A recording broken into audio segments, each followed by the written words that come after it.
The human voice. It's the instrument we all play. It's the most powerful sound in the world, probably. It's the only one that can start a war or say, I love you. And yet many people have the experience that when they speak, people don't listen to them. Why is that? How can we speak powerfully to make change in the world? What I'd like to suggest, there are a number of habits that we need to move away from. I've assembled for your pleasure here 7 deadly sins of speaking. I'm not pretending this is an exhaustive list, but these 7, I think, are pretty large. Habits that we can all fall into. First, gossip. Speaking ill of somebody who's not present.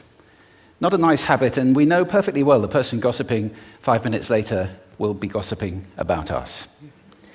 Second, judging. We know people who are like this in conversation, and it's very hard to listen to somebody if you know that you're being judged and found wanting at the same time. Third, negativity. You can fall into this. My mother, in the last years of her life, became very, very negative, and it's hard to listen. I remember one day I said to her, it's October the 1st today, and she said, I know, isn't it dreadful? It's hard to listen when somebody's that negative. And another form of negativity, complaining. Well, this is the national art of the UK. It's our national sport. We complain about the weather, about sport, about politics, about everything. But actually, complaining is viral misery. It's not spreading sunshine and lightness in the world. Excuses. We've all met this guy. Maybe we've all been this guy. Some people have a blame thrower. They just pass it on to everybody else and don't take responsibility for their actions. And again, hard to listen to somebody who's being like that. Penultimate, the 6th of the 7, embroidery, exaggeration. It demeans our language, actually, sometimes. For example, if I see something that really is awesome, what do I call it? And then, of course, this exaggeration becomes lying, out-and-out lying, and we don't want to listen to people we know are lying to us. And finally, dogmatism. The confusion of facts with opinions. When those two things get conflated, you're listening into the wind. You know, somebody is bombarding you with their opinions as if they were true. It's difficult to listen to that. So here they are, 7 deadly sins of speaking. These are things I think we need to avoid. But is there a positive way to think about this? Yes, there is. I'd like to suggest that there are 4 really powerful cornerstones, foundations, that we can stand on if we want our speech to be powerful and to make change in the world. Fortunately, these things spell a word. The word is hail, and it has a great definition as well. I'm not talking about the stuff that falls from the sky and hits you on the head. I'm talking about this definition, to greet or acclaim enthusiastically, which is, I think, how our words will be received if we stand on these 4 things. So what do they stand for? See if you can guess. The H, honesty, of course. Being true in what you say, being straight and clear. The A is authenticity, just being yourself. A friend of mine described it as standing in your own truth, which I think is a lovely way to put it. The I is integrity, being your word, actually doing what you say, and being somebody people can trust. And the L is love. I don't mean romantic love, but I do mean wishing people well. For 2 reasons. First of all, I think absolute honesty may not be what we want. I mean, my goodness, you look ugly this morning. Perhaps that's not necessary. Tempered with love, of course, honesty is a great thing. But also, if you're really wishing somebody well, it's very hard to judge them at the same time. I'm not even sure you can do those 2 things simultaneously. So, hail. Also, now that's what you say, and it's like the old song, it is what you say, it's also the way that you say it. You have an amazing toolbox. This instrument is incredible, and yet this is a toolbox that very few people have ever opened. I'd like to have a little rummage in there with you now, and just pull a few tools out that you might like to take away and play with, which will increase the power of your speaking. Register, for example. Now, falsetto register may not be very useful most of the time, but there's a register in between. I'm not going to get very technical about this for any of you who are voice coaches. You can locate your voice, however. So if I talk up here in my nose, you can hear the difference. If I go down here in my throat, which is where most of us speak from most of the time.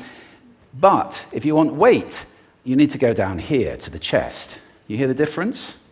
We vote for politicians with lower voices. It's true. Because we associate depth with power and with authority. That's register. And we have timbre. It's the way your voice feels. Again, the research shows that we prefer voices which are rich, smooth, warm, like hot chocolate. Well, if that's not you, that's not the end of the world, because you can train. Go get a voice coach. And there are amazing things you can do with breathing, with posture, and with exercises to improve the timbre of your voice. Then prosody. I love prosody. This is the sing-song, the meta-language that we use in order to impart meaning. It's route one for meaning in conversation. People who speak all on one note are really quite hard to listen to if they don't have any prosody at all. That's where the word monotonic comes from, or monotonous, monotone. Also, we have repetitive prosody now coming in, where every sentence ends as if it were a question, when it's actually not a question, it's a statement. And if you repeat that one over and over, it's actually restricting your ability to communicate through prosody, which I think is a shame. So let's try and break that habit. Pace. I can get very, very excited by saying something really, really quickly, or I can slow right down to emphasize. And at the end of that, of course, is our old friend, silence. There's nothing wrong with a bit of silence in a talk, is there? We don't have to fill it with ums and ahs. It can be very powerful. Of course, pitch often goes along with pace to indicate arousal, but you can do it just with pitch. Where did you leave my keys? Where did you leave my keys? It's a slightly different meaning in those two deliveries. And finally, volume. I can get really excited by using volume, sorry about that if I startled anybody, or I can have you really pay attention by getting very quiet. Some people broadcast the whole time. Try not to do that. That's called sodcasting. Imposing your sound on people around you carelessly and inconsiderately. Not nice. Of course, where this all comes into play most of all is when you've got something really important to do. It might be standing on a stage like this and giving a talk to people. It might be proposing marriage, asking for a raise, a wedding speech, whatever it is. If it's really important, you owe it to yourself to look at this toolbox and the engine that it's going to work on. And no engine works well without being warmed up. Warm up your voice. Actually, let me show you how to do that. Would you all like to stand up for a moment? I'm going to show you the 6 vocal warm-up exercises that I do before every talk I ever do. Anytime you're going to talk to anybody important, do these. First, arms up. Deep breath in and sigh out. Like that. One more time. Very good. Now we're going to warm up our lips, and we're going to go bop, bop, bop, bop, bop, bop, bop, bop. Very good. And now, just like when you were a kid.